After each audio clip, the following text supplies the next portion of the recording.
Hello viewers. About the state of music in the pre-independence period, I had explained in my previous lecture. In this lecture, I am going to discuss the development of music in the post-independence period, that is after 1947. In the post-independence period, music gained popularity, but the country was however divided into two independent states of India and Pakistan on August 15, 1947. This partition of India caused a great setback to the growth of Hindustani music due to the subsequent migration of the eminent musicians to Pakistan. In spite of this, music entered a glorious chapter in the post-independence history of India. During this period, the states and the central government gave a big boost to the arts of India, and there was impetus in the propagation of arts all around. Several schools in the leading cities started imparting training in classical music. Akashvani and Doordarshan played a remarkable role. Many steps were taken for the propagation of music, such as Sangeet Sammelan, seminars, cultural exchange programs, national awards and honors to the musicians, etc. This period was marked by the progress of music through institutions, growth of intellectuals and scientific study of music, introduction of music as a subject at various levels in educational institutions, and promotion of mass education and music. In short, we can say that the period of post-independence is a glorious period in the development of Hindustani music. Keeping in view the vastness of the topic, I have divided this lecture into two parts. In the first part, I will acquaint you with music education, music books, journals, music concerts, seminars, impact of media, role of Sangeet Natak Academy, and national awards and honors to the musician. In the next lecture, we will have a bird-eye view on the contribution of eminent musicians and musicologists of this period. So, let us begin with music education. Pandit Palushkar and Pandit Bhatkhande's efforts in the pre-independence period to systematize the music education and to impart instructions to the masses bore fruit in the post-independent period. Both the Vishnus had thought of bringing a revolutionary change in the existing system of music education and put their best efforts to make their dream true by establishing music institutions. It was mainly their music education system on whose guidelines institutional music education system had been framed after independence. Now, music is adopted as an elective subject along with other subjects in general education in schools and colleges, and it began to be imparted according to such syllabus like all other subjects. Not only this, today the music education is available from the lowest to the highest level of PhD in the universities.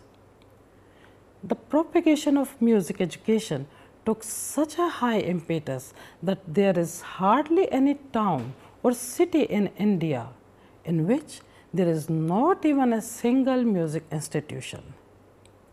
Now, we can say with proud that music education is not for the selected ones only, but it is for everyone, whosoever is interested.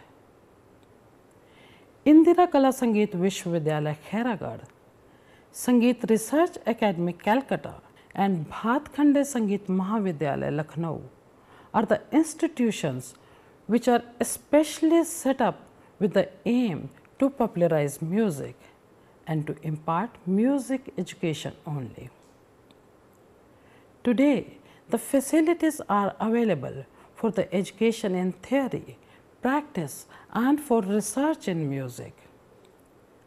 The state of music education has achieved really a very high level in its graph in terms of spread of music education, number of institutions, education from the lower to the higher level, and general awareness among the masses. In short, no stone is left unturned to make music accessible in the post-independence era. In institutions, to make it par with the other subjects, music education too is imparted according to such syllabus. Both the theory and practice are given equal status in music education, and education is imparted through books. So, to cater the demand, large number of books have been published in English, Hindi, and other regional languages. Not only this, many valuable old Sanskrit texts have been translated. Besides this, high-level research books are also available. Even the practical compositions have been published in the form of books to make the task of group teaching easier. This is really a welcome addition in the post-independence era. Among the huge number of books in English, I will mention only few names. My Music, My Life by Pandit Ravi Shankar, Theory of Indian Music by Bhishan Savrup, Music of Eastern India by Sukumar Ray, On Music and Musicians of Hindustan by Ashok D. Ranade, Pillars of Hindustani Music by B.R. Deodhar, Great Masters by Mohan Nadkarni, Tradition and Trends in Indian Music, V.K. Agarwal, A Critique of Hindustani Music and Music Education by S.S. Avasthi, Some Immortals of Hindustani Music by Sushila Mishra, The Life of Music in North India, The Musical Heritage of India, Indian Musical Traditions, Hindustani Music in 20th Century, and many more.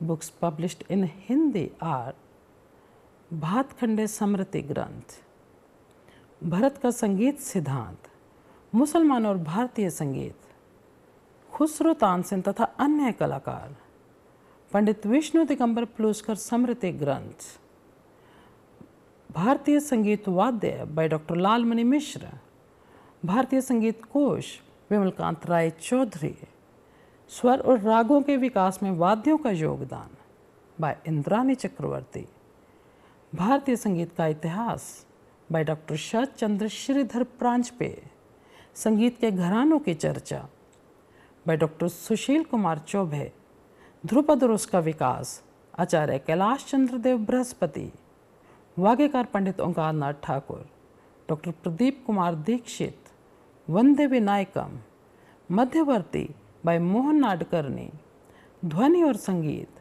Lalit Kishore Singh, संगीत शास्त्र के Vasudev Shastri, and many more.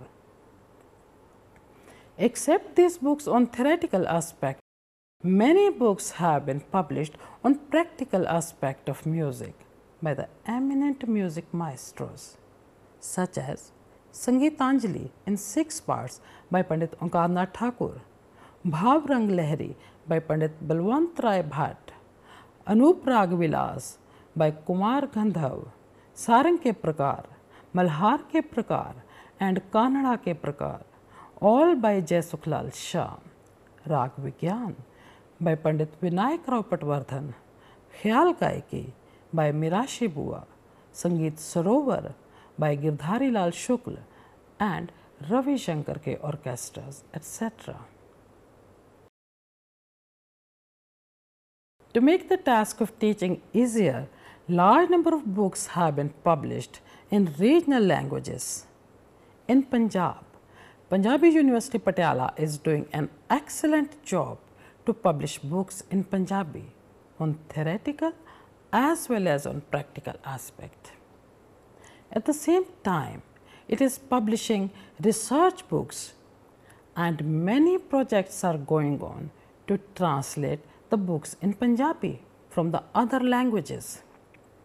Some of the prominent books in Punjabi are Vadan Kala, Vadan Prabeen, Vadan Prakash, Punjab ਵਿੱਚ ਸੰਗੀਤ ਕਲਾ ਦਾ ਨਿਕਾਸ ਤੇ ਵਿਕਾਸ, ਸੰਗੀਤ ਰੂਪ in 3 parts, ਗੁਰਮਤ ਸੰਗੀਤ ਪ੍ਰਬੰਧ ਅਤੇ ਪਾਸਾਰ, ਪੰਜਾਬੀ ਸੰਗੀਤਕਾਰ, ਸੰਗੀਤ ਦੀ ਸਿੱਖਿਆ ਵਿੱਚ ਮਨੋਵਿਗਿਆਨਿਕ ਸਿਧਾਂਤਾਂ ਦਾ ਉਪਯੋਗ, ਸੰਸਥਾਗਤ ਸੰਗੀਤ ਸਿੱਖਿਆ and many more.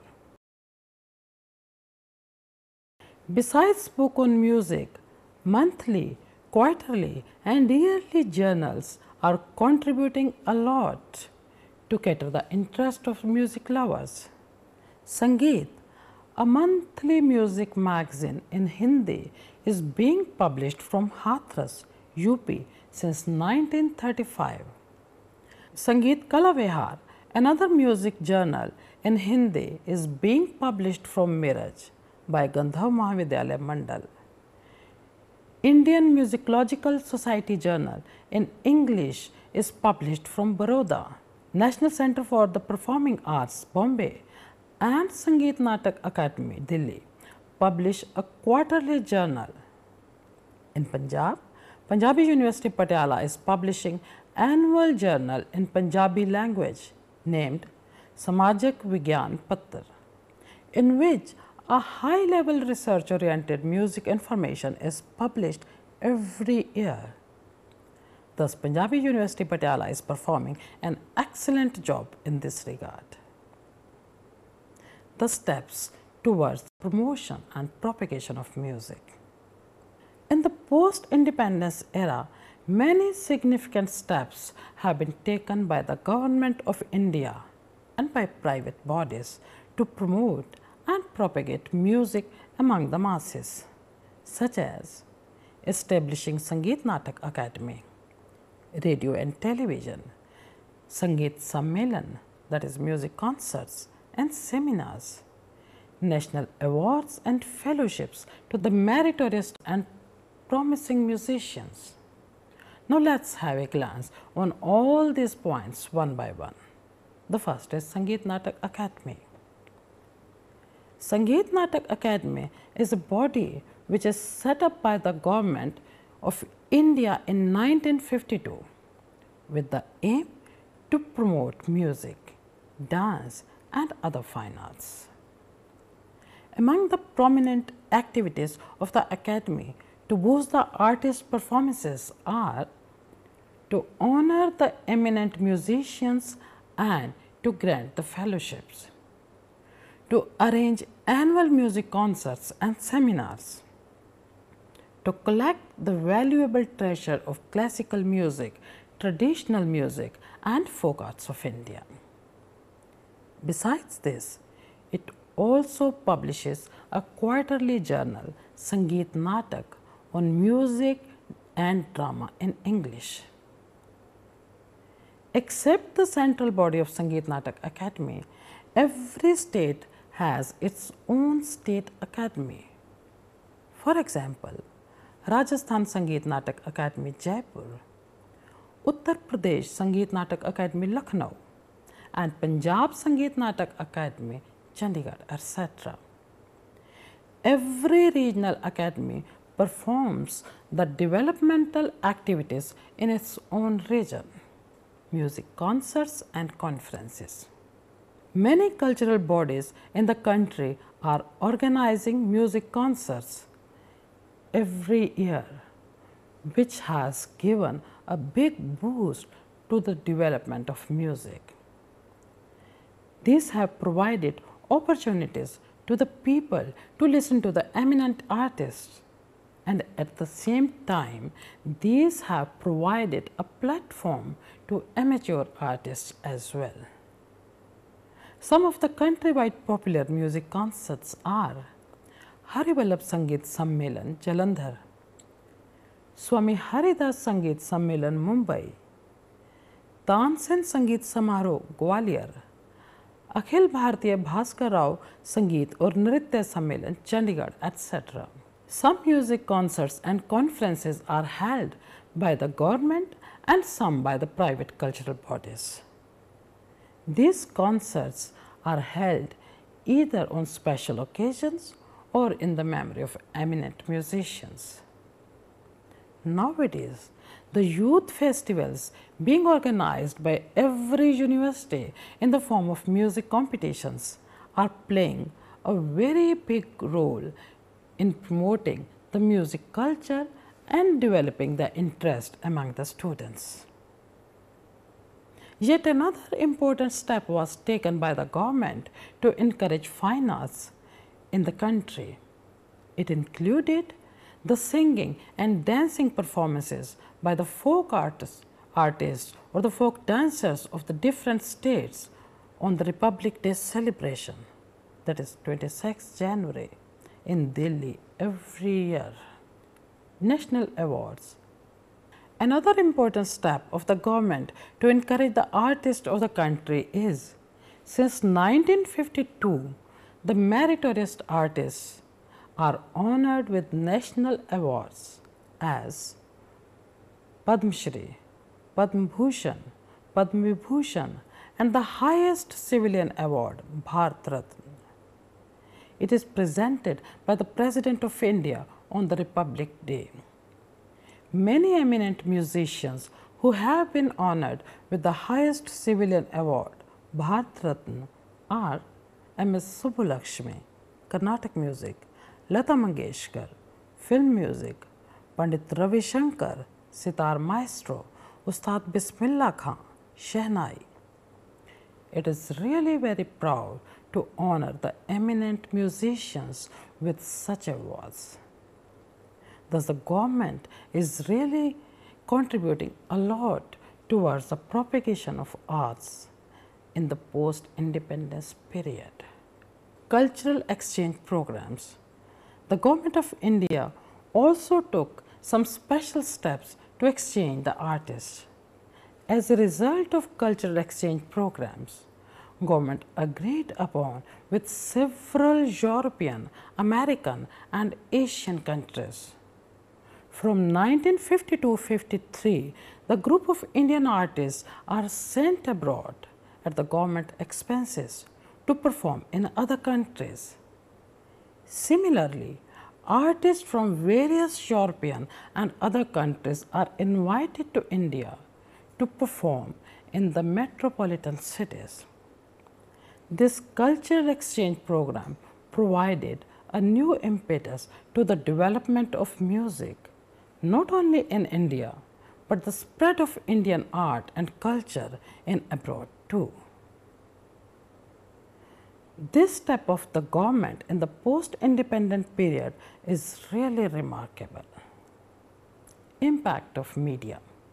Printed media, that is newspapers, as well as audio and visual media, that is radio and television, etc., helped a lot to propagate arts among the masses in this era. However, the broadcasting in India started since 1930, but very little time was provided for music programs in the initial days of broadcasting. But after independence, the definite plans were executed for broadcasting.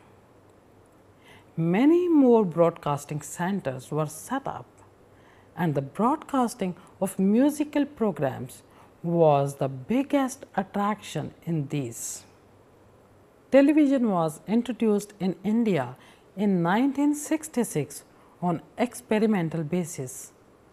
To start with black and white telecasting, soon followed by colored television that introduced a new and very enchanting means of entertainment at home.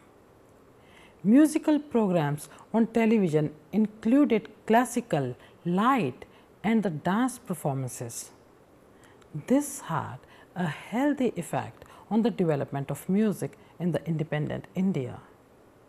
For the last 2 decades, on one hand, newspapers of the different regions are giving maximum coverage to the different arts of India, and on the other hand, many private television channels are flooded with the music programs.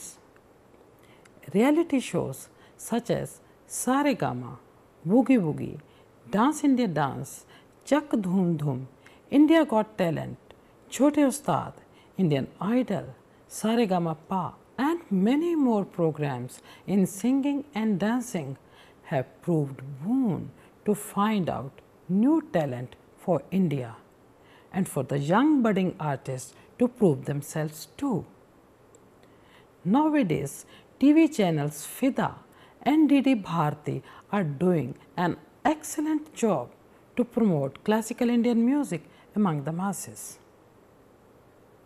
To sum up today's lecture, we can say that the dream of Pandit Paluskar and Pandit Bhatkhande has really come true in the post-independence period, in the form of systematized music education system, musical performances, upliftment of status of musicians in the society, propagation of music through media, and equal opportunities for all in every field of music. In short, we can say that there is a complete makeover of music in the post-independence period. Thank you.